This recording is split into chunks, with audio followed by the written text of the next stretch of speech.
And welcome everyone to another installment of Orlando Magic Pod Squad presented by Kia. Dante Marcatelli, David Steele, Jeff Turner, George Galante, and Magic assistant coach Steve Hetzel, kind enough to join us. Steve, I don't know if you've talked to Pat or Tyrone Corbin or anybody. I don't know if you have any idea what you're in for. I don't know how George roped you into this, but we're excited. We're excited to have you on here. Do you know anything about Pod Squad? Yeah, I've listened. You guys are great. Super entertaining. You know, it's probably more funny to yourselves than the crowd, but Yes. I enjoy you guys. There's no doubt about that.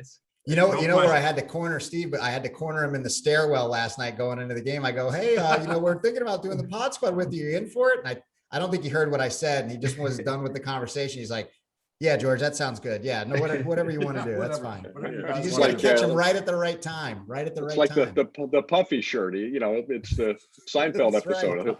Right. He's wearing a puffy shirt.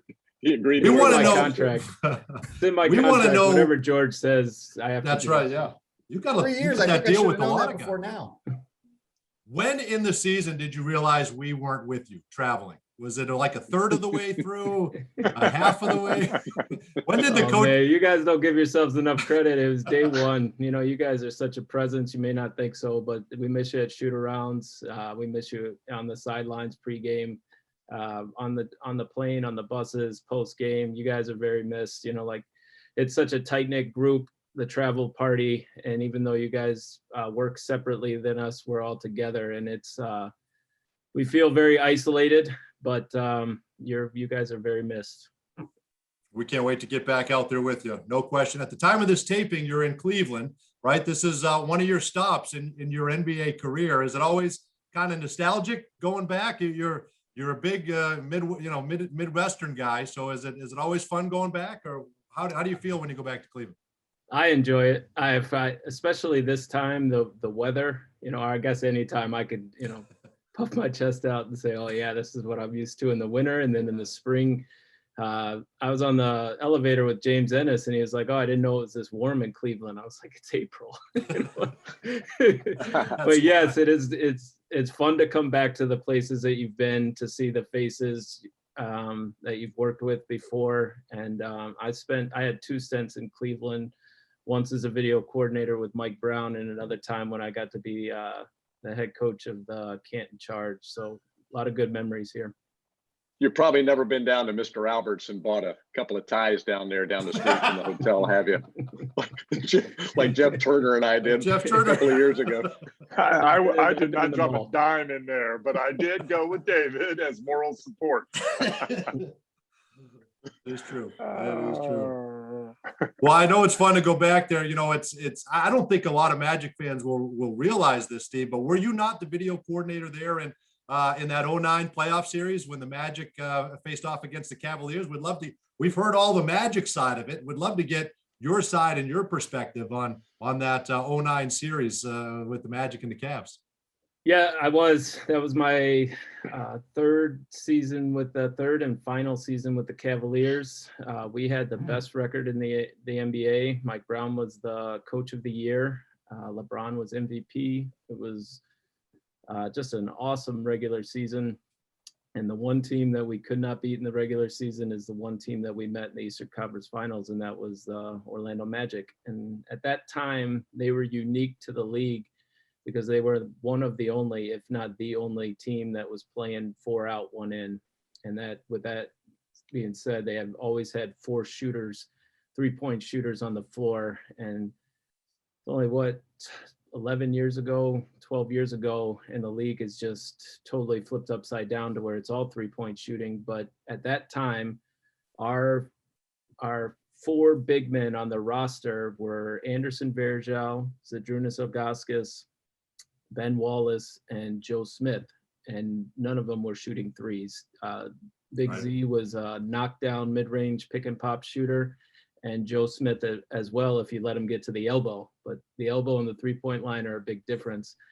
And so you could just see then the game was just, it was so differently played. And our coverages and our defensive coverages, we were a show defensive team, and David, you'll know what that means, but that's when the bigs get out and they jump out to the ball handler to try to impact the ball handler.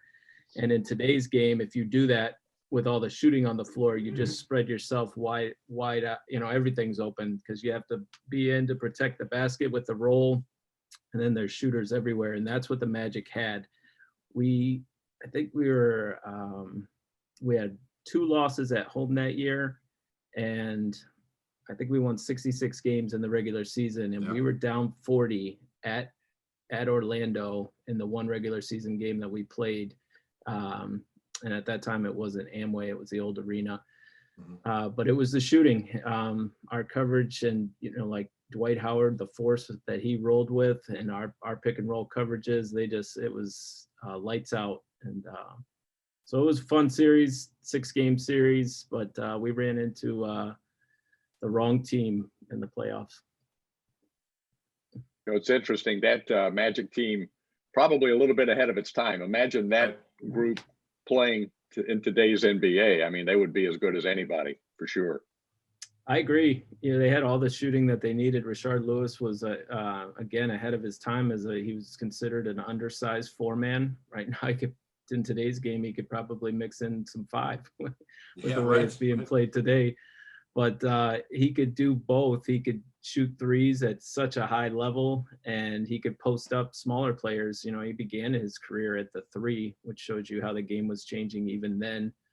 But the roster, the way it was assembled, presented so many problems for us because Hedo was such a good pick and roll player. He had such size that he could scan and make all of the passes. And so when you have Dwight Howard as your roller, if you don't protect the basket, you're giving up a lob dunk.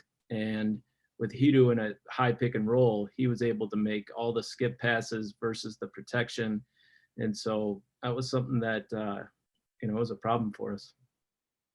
Jeff and I were talking the other day about how important it is. JT made the point. I don't know if it was on the air or off the air because, we have these conversations, constantly, whether the camera's on or not. But Jeff, you made the point. We have to remind David when we're on camera and when we're not. Yeah, sometimes we do. But Jeff made the point that he likes it better when you got a strong roller like Atlanta. We were talking about Atlanta and what a good fit Capella is for what they've got right now. Just a perfect guy when you've got a guy that can roll strong and dunk the ball, and you got shooters spread out all over the floor, right, Jeff? Isn't that the point?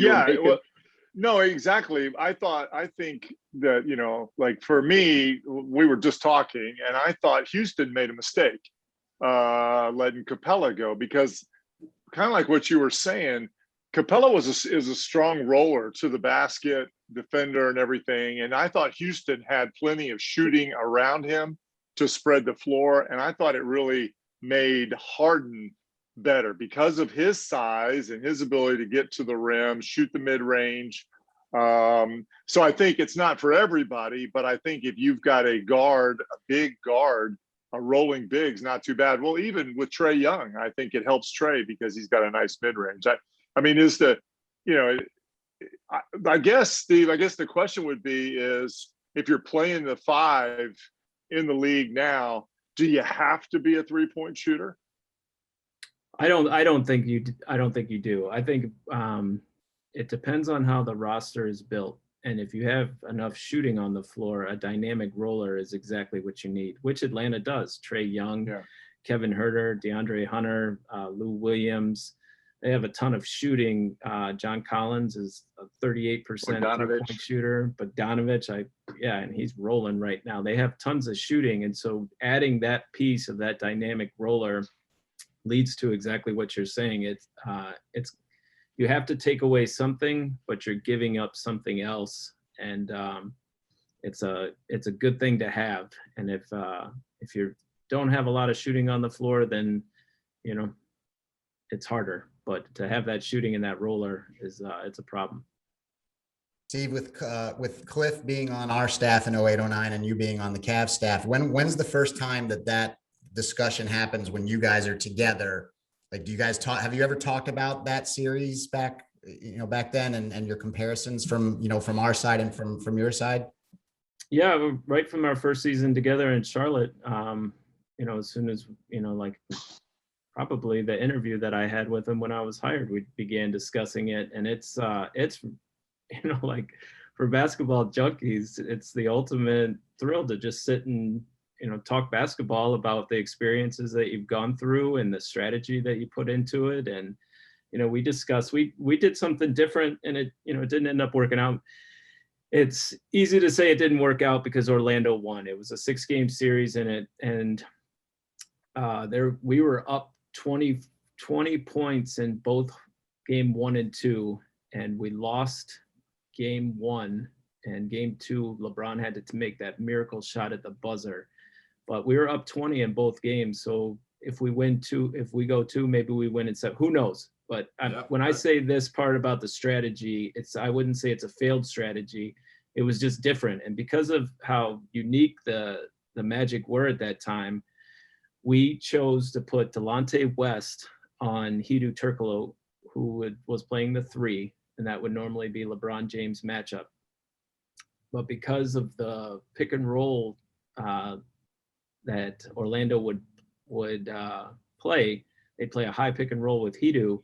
We wanted LeBron James as our rim protection versus Dwight on the roll, and the point guard was always in the position of taking the roll.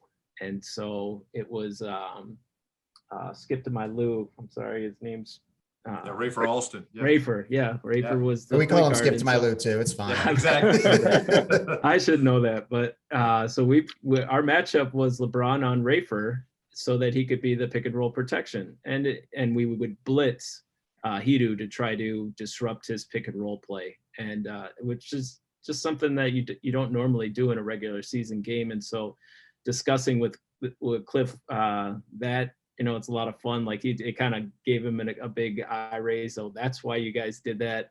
Oh, nice. And then they did some unique stuff. They matched up opposite with Zadrunas and Verjao. They had Dwight guard Verjao, and Richard would guard Z. And as if they rolled into the post, if Z ever rolled into the post, because Richard was better at his show coverage, where he would jump out and he could recover better to Zadrunas's pick and pop plays. And so if Z ever went into the post, Richard would front the post, and Dwight would come from behind and guard Z in the post, and Richard would leave. So you get into all these different strategies. A playoff series is just such a chess match, and it's so much fun. So yeah, we've discussed it, multiple times. Boys, do you find it interesting that Hetz talks about that series? Like when we talk about that series, it's the opposite way. It's like, well, if LeBron doesn't hit that shot in game 2, we sweep the Cavs. Right. Like this is just a dumpster. Like it's, and he talks about that series the way we talk about the finals in 2009, where it's like, oh, well, if Courtney just would have made that layup, and man, if we would have made free throws, that really wasn't a fight. It's interesting to hear. We've never talked to anybody from the other side about that. We've always just been like, LeBron doesn't hit that shot in game 2. This is 4-game sweep, and it's nothing like that. He's the opposite way. He's right. He's right. Well, I do want to say this. Number one, it was the toughest matchup for us the whole regular season. We played 3 times. You guys beat us twice. And the story that I tell from the Cavaliers side, because we always tell it from our side, we swept our first 2 series 4-0. We beat Detroit and we beat Atlanta 4-0. And each series that awaited us went 7 games. So the layoff time between series was 9 days. Never, not even All-Star break, do you go 9 days without playing an NBA basketball game. And from my personal experience, not an excuse, but just what I saw, our guys were so jacked, out of their heads jacked to be playing game 1. And we steamrolled right away, got up 20, which no lead in the NBA is safe. 20 points is not that, but we were rolling. And our guy, and that was a game that LeBron cramped up, but it wasn't just up 20. It was up 20 and jumping around and showing emotion and just so excited. And we ended up exerting so much energy, and you guys just steady, slow and steady came back game 1 and game 2 and handled your business, and to your credit, you pulled it off. And you guys also, Richard hit 2 basically game-winning shots in that series. LeBron hit the miracle one, and Richard hit a ISO jump shot versus Bergeau to win it. And then an after timeout play that Stan drew up, that corner 3 at home. So it was a great series. You know, Steve, we hear about LeBron, and you spent time with him there in Cleveland. We hear how smart he is, right? And how he thinks the game. And what's your experience sitting down with LeBron, going over film? What impresses you about maybe something that he pointed out, or how he thinks and plays the game? Well, he's, obviously he's, every single person who likes basketball has the conversation of who's the greatest, and he's in the conversation. Whether you rank him 1, 2, or 5, he's in the conversation.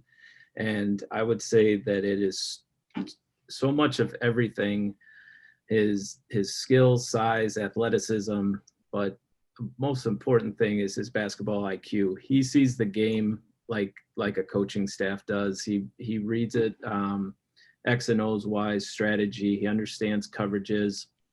He knows where to be. We always, when we scout against him now, we call him a safety in the on defense. He's just back there roaming and reading the situation. He always, if you're coaching in the NBA, we always say it's a copycat league, as in whatever somebody's doing that's working, other teams will begin to run, and pretty soon all 30 teams are running that similar action. And it might have the same name on 6 teams and slightly different on others, but it's very much a copycat league. And when you're scouting and studying, you just say, okay, our play scrum, that's Cleveland's double X, and that's Indiana's Seattle, and that's New York's away. And you know the play calls, and you identify with the action. And he could do that as well as a coach. He knew every play call, and he would relay the calls. He's, like Tom, obviously LeBron has the athleticism, but you have the Tom Brady jersey hanging behind you, but he doesn't do it with athleticism. He does it with his intelligence. And if if you've watched his documentaries or paid attention to him, it's his ability to study and break down film, to be that one step ahead and see the game unfold, and defenses where they're going to be before it happens. And LeBron could always see things before it happened. Steve, go ahead, Jeff. Okay, I was going to ask. It's interesting as I think about it. Then, if a guy like LeBron that knows the game so well and thinks like a coach, and has that much talent, is it difficult? You were there with Mike Brown and everything. Does it become a challenge to coach a guy like that? Because there's got to be always a question mark, right? Like, why are we doing this? I'm sure that happens with all players, but with a guy as smart as LeBron, does it create friction? We didn't have that problem in Cleveland with Mike Brown. And yes, he presented questions because he is that intelligent, which I just think is awesome. Like, if you have a guy that's into it and is trying to figure out the why, which is everything in teaching, coaching, profession. If you're trying to figure out why you're doing something, then you're trying to be the best that you can be. And Mike Brown is about as detailed of a coach as I've ever been around. And so there was nothing that he ever did that didn't have some form of thought. And whatever you initially do, there's always you make an adjustment, and you have the adjustment. So it was always presented, we're starting this way, and if they're hurting us, then we'll adjust this way.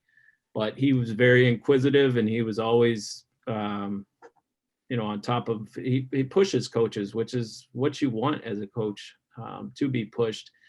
But we didn't have many disagreements, I would say, over coverages. And, for the most part, what we were doing, it worked against 29 teams perfectly. Orlando was the anomaly because the roster was built so differently. Guys, I'm so old and played so long ago that, see, the difference is, like, if we asked why of a coach, it would be because I said so. That's right. Yeah, that's right. I don't think coaches wanted inquisitive players. They said, You The do it old because I school told way. you to do it. While they're That's right. smoking, while everybody's smoking. Yeah. Yeah, that's You know, right. it's good when people ask why. I want to ask how, Steve. I want to get back to a little bit of how you became an NBA coach. I think I love stories. You know, Scott Skiles, another Michigan State guy, as you know, used to say everybody's got a scrapbook. You know, when we talk about our high school exploits, but you have quite a scrapbook back at Allen Park High School in Detroit, Michigan, right? You were running back on the football team and a basketball player as well. Tell us about your background, how you got started in sports, got interested in coaching eventually.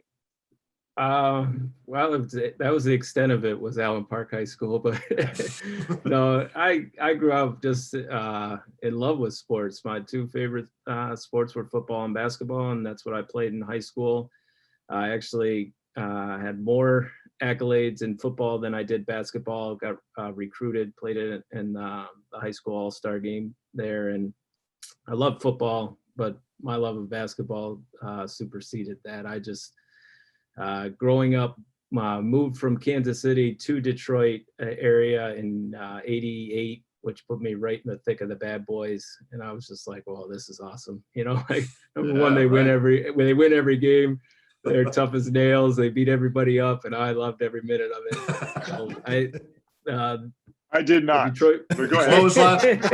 Clothesline and Jeff Turner. They're knocking him down. I did not, but that's okay. Go ahead. So my father went to Michigan State. I grew up a Michigan State fan, and that's where I wanted to go to school. I had some Division III offers for basketball and some Division III and Division II offers for football, but I just didn't have it. And I didn't play AAU basketball either. So I didn't have the experience of being recruited or really understand it at that time. I'm not that old, but in 1999, it wasn't like AAU was what it is today. Right. So I went to Michigan State and was totally okay with it. And I just wanted to go to school there. It took me a long time to figure out what I wanted to be. I was a very blank canvas, no idea. My dad told me to go into business and be an accountant because you'll always have a job. I took one business class and I was like, no way, I can't do this. I cannot do this. And that's great. I just told myself, get a job, I'll get a teaching degree, be a gym teacher, and try to coach high school basketball and football. That was the goal. I was in school probably longer than I should have been in terms of what everybody takes to get through school, and through the process of changing majors, it was time to make a decision. And I had a connection to the basketball team because I had worked at the intramural building the entire time I was there. And my boss was a Division I women's referee. And so Coach Izzo would have him referee practices. And so I asked him, his name's Dennis Mayer. I asked him if he could get me an interview to be a student manager. And my thought was, if I could learn from Coach Izzo, I could be the best high school basketball coach in the state of Michigan. And that was the goal. And fortunately, I got the interview. I became a student manager. And as soon as I walked through the door into the basketball offices, experienced practice and the way things were run, I was like, this is for me. This is exactly what I need to be doing and what I need to be a part of. I was very fortunate. My high school football team, we were kind of a perennial team where we'd make the semifinals, state finals, and it was because of our coaching. I had two assistant coaches that were retired as head coaches in the state of Michigan that were in the High School Hall of Fame for coaching their own schools as assistant. And so I knew that we won in high school because we were so prepared, and I loved it. I played running back, safety, and I make all the reads and everything, and I could just see the game the way that a coach would break it down because of how we were coached. And when I went to Michigan State, I had never seen basketball broken down the way that I had seen football broken down, and I was like, this is exactly what I'm used to. It's detailed, it's structured, accountability. and it was everything that I wanted to be a part of. So that's where it started. Got my foot in the door there, and just got really extremely lucky in terms of the people that I met, opening doors for step by step after that. But that's how I got started. And that's great. I could ask you about your 57-yard punt return for a touchdown against Truman. Taylor Truman. where are you getting this Wow. from? There's our research guy right there. Hence, don't be Well, surprised if somehow that play, if there's video of it, David will find There's it, video. and it will be We're gonna Dante's have it. moment. Only if on they the gonna have that could on change there. VHS to DVD somewhere. That's right. Maybe you could have your family send it to Dante. We'll somehow get that it'll in there. find its We'll way get on that the in air. there. But no. Aside from that, seriously though, how did you from the Cleveland Cavalier staff? That's how you got the head coaching job in the then it was called the D League, right? Did the Cavaliers give you that assignment with Canton? That seems like that must have been a big step for you to be a head coach of a D League team at age 33. It was an unbelievable experience. I had actually been fortunate, like through the Cavs' success, John Kuster got hired with the Pistons. And so he took me with him to Detroit, and I was player development in Detroit for 4 years. John was only the coach for 2. Lawrence Frank came in. I was able to hold over on his staff for another 2 years. And then we were all kind of let go as Mo Cheeks got hired going into the 13-14 season. And that would have been with Brian Hill too, right? Was Brian Hill a part of that? Yep, B Hill. That Yep, was sir. right. 2 Yeah, years, yeah. all 4 years. Brian and I have a very close relationship, and we went through some disappointing seasons and some different experiences in Detroit while we were there. But it's all experience, right? The Sure, good and the sure. bad you take and you learn from. Well, I was out of work in the summer of 2013, and there was a couple coaches that I knew that had just got hired as head coaches. I had worked with Mike Malone in Cleveland. He got hired in Sacramento. I had worked with Mike Budenholzer I was an intern in San Antonio 1 year. He got hired in Atlanta. Mike Brown just came back to Cleveland. And you have to have thick skin in this business, and you have to understand that it's not easy. That's why, above all, you have to be very fortunate, and there's a lot of luck in play because there's just not many positions to hand out. And all of the people that I worked with were awesome, super respectful. And if I have this, I'll give you a call, but they just didn't. There was people above me, probably more qualified than I was at that time to hold positions on their staff. So I was without a job. And I had started thinking, well, maybe I can get a G League, something with the G League. And I still had connections with the Cavaliers in the front office. Trent Redden, who's now with the Clippers, was an assistant general manager with the Cavs at that time. And I called him up. They needed a head coach because Alex Jensen had just left to go to Utah to be an assistant with Quinn Snyder. And so I got an interview with Mike Gansey and Trent Redden and David Griffin, and that's how I got the job with the Canton Charge. So I came back to Canton, and to your point, David, I always describe it as, you guys remember those small squishy toys that you would drop in water and they would just expand and grow? Yep. That was me as a coach. In that 1 year, I went, whatever I was, I grew 4 times. Being a head coach is an unbelievable experience. You have to manage so many things that are outside of basketball, but it's so much fun. I can't wait if anywhere. I'll go back at some point. I'll be a head coach, even if it's high school or my daughter's AAU team. It doesn't matter. You're exactly right. How did you enjoy the experience? I know we would have been sad to lose you, and we hope you become a head coach. We know you'll fulfill that one day, but that experience of applying and interviewing with Cleveland, I mean, that must have been surreal to come back and have an opportunity to apply and interview for that head coaching vacancy. It was, a lot of it is because of the success that we had. That's for our first year in Orlando. And Steve Clifford is an amazing, he's amazing. I know you guys feel the same as I do, but Absolutely. he's amazing. And we know with his with his reputation, that allowed me to be considered, as well as being part of that organization and knowing people. Right. Like I said, so much of this is fortune, right? You know people, or luck is handed to you. We had made that run to make the playoffs, so we gained some attention, and then that gave attention to our staff, and it was it's awesome. You just put on your suit and act like you're a head coach for 3 hours, and it's an adrenaline rush. It's an awesome experience, and I'll never forget it. It's just a lot of fun to try to get people to think that you could do the job.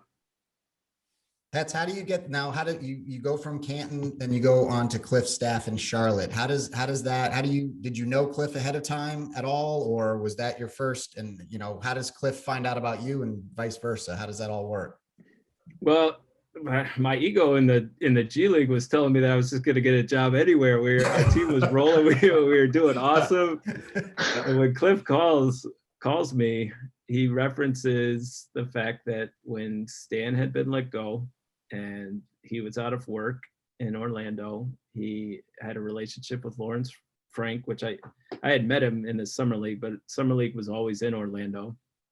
Right. And he had come and watched our practices in summer league when I was working for the Pistons. And he had identified me as someone that he would like for his staff just by the way that I was coaching. So it goes back to the point that, we always try to tell players, but everybody should understand that there's always somebody watching. You don't know where it's going to come from or who it is. But I didn't get the job for how I coached in Canton. I got it for just coaching a summer league practice. And so that, again, goes back to the luck and the fortune. If Cliff's not at that practice, I might still be in Canton, Ohio right now. That's amazing. Hopefully Hetz didn't get any video from the Orlando Summer League when Dante and I are just pretty much bashing the Orlando Summer League as it's happening. Yeah, exactly right. I don't think about those things. I don't know how much of that gets around it. Somebody's always watching. You're right. That's to that point. Well, give us some insight into this year, Hetz. I mean, this has just been, it's unparalleled. We've never gone through anything like this, anyone, because of the pandemic, number one, but then this year we have almost a historic amount of injuries, right? I mean, just everything that your team has gone through. How do you guys all kind of pull together, and yet no matter who's thrown your way, you look like a team? You go out there, you're organized, and you compete every night. It's absolutely astounding. I appreciate that. It is unbelievably unique, the situation, in terms of how we have to play, travel, test every day, the precautions that we need to take. It's a unique experience. And then to topple that with the injuries that we've taken is really the only way to put it. But it's the challenge that if you're, into those types of things, which I believe that we have the staff that accepts and embraces challenge, it's something new and to add to the experience. And we take our lead from our leader. Steve Clifford is an amazing coach. He is an unbelievable ability to speak to the team no matter what's going on, good, bad, and different, and give a pointed message that not a single person in the room can argue or be unclear about the message, and have a good day from that day. And that's the most important thing, is to get the most out of that day after he speaks and addresses the team. And then I believe, because I'm a part of it, but the rest of the staff, we have amazing coaches under Cliff: Ty Corbin, Pat Delaney, Mike Batiste, Lionel Chalmers, Bruce Kreitzer, our video room. Nobody's hanging their heads. Everybody has an unbelievable work ethic. And what I think we pride ourselves as a staff is ability to connect to players and try to help them. That's one of the things in anything in life, but especially the NBA. The players want to know that, or believe that you can help them get better. And I think that through building trust with them, we get that relationship and that connection of just being prepared and showing up every day, and trying not to let these injuries or these circumstances show any hesitation or doubt in our mind. Steve, that's got to be one of the challenges with what you're going through now in this last month with a complete roster makeover is, I mean, I know there are many challenges and you might want to address that, but just developing that trust with an almost, entirely new group of guys. You got guys coming in on 10 days. You've got the new guys from the trades. How difficult has that been, just establishing that trust and that working relationship? It's a different timeline. It's extremely difficult, and it's everything. It's the perfect question, Jeff, because it's something that I've discussed with colleagues and also, my wife at home when I'm venting. But when you draft a player, you have the summer to work. Say I was assigned, so I have RJ Hampton as a player since the trade. If we had drafted RJ and I was assigned him to work with, we would spend the whole summer working together on the court, building a rapport with one another. And in the summer, everything's great because they're working on their game. They feel like, okay, this coach can help me. I'm seeing results, and there's not many negatives. There's not much correction, and so you're building a relationship. And so as the season goes forth, you've already established yourself as someone that they can trust. And when you're correcting, it doesn't come from a place of just dictation or telling somebody what they're doing wrong. And when you acquire someone through the trade and your first couple meetings are a film session of this is incorrect or this is incorrect, it's not exactly the way you want to start a relationship by telling someone that they're doing something wrong. You would love to be telling them how much they're doing right. And RJ does a lot of things right. He does a ton right. He's a super talented kid, but he's 20 years old and there's a lot of learning. There's a learning curve and there are mistakes that need to be pointed out to help him improve throughout these games. But it's not an ideal situation in terms of building trust. And I firmly believe that the relationship aspect of them believing you and that you actually have their best interests at heart is the most important thing. That's how do those assignments get doled out to you? Do you ask? Do you just get together and divvy them up that way? How does that work?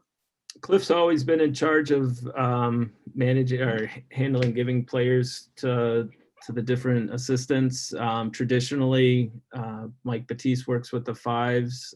Pat Delaney's generally worked with the four men, but he has had some wings. I have mostly point guard and wing players, but it has to do with how many players we already have.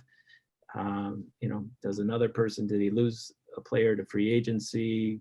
I had Evan Fournier, so I lose him, acquiring RJ, I get another player. What's the relationship? So you build so much trust. Vooch was here for 9 years. You had Evan all 3 years you were here. You don't turn that off, I imagine, if a guy gets traded or goes to another team. You build that trust, and I imagine you're fans of them wherever they go for the rest of their career, are you not? Oh, 100%. It's not just a superficial thing. You have to have the shield, your shields up for the business aspect that anything could change at any given moment. We could be with a different team ourselves, just circumstantially. Sure. It's happened in the past. Players move due to free agency trades, but if you spend enough time with someone, it's someone that you don't lose touch with.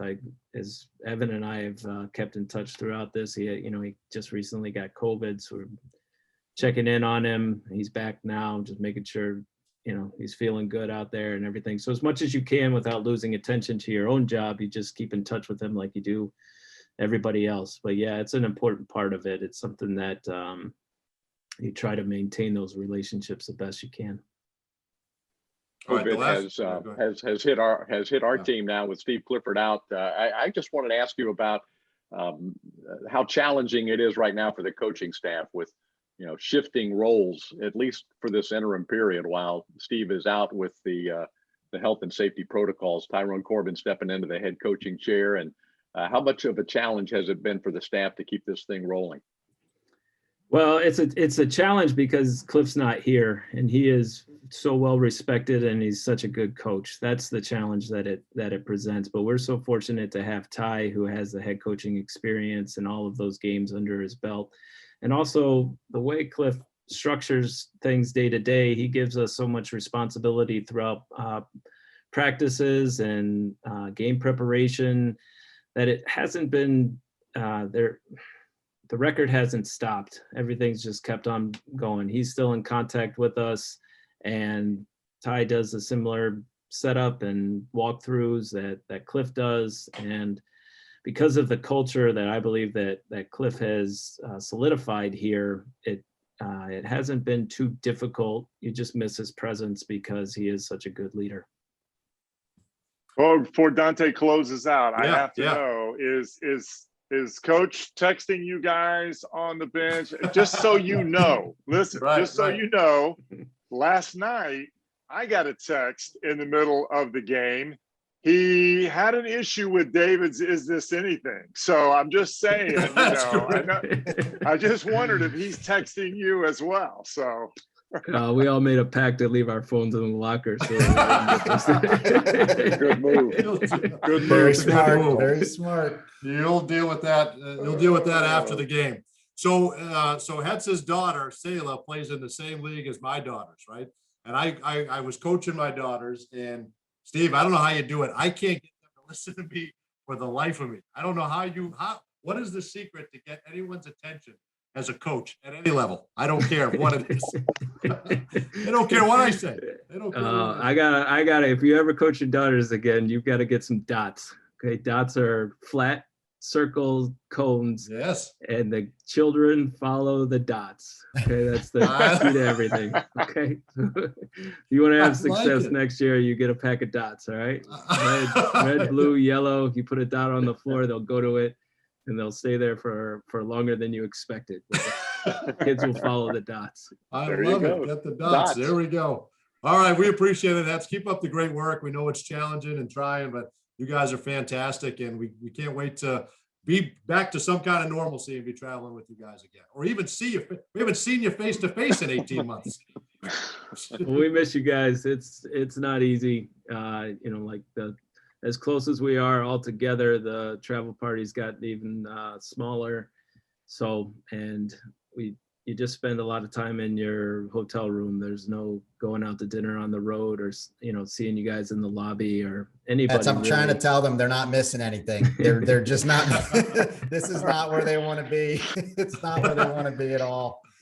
Not fun. No, there's a lot of just sitting around and waiting for the next event. But you guys are missed as well. So I hope things get back to normal and we could do this thing the right way. Absolutely. Well, amen. Well, this podcast brought to you by Kia, official vehicle of the Orlando Magic. We'll see you next time.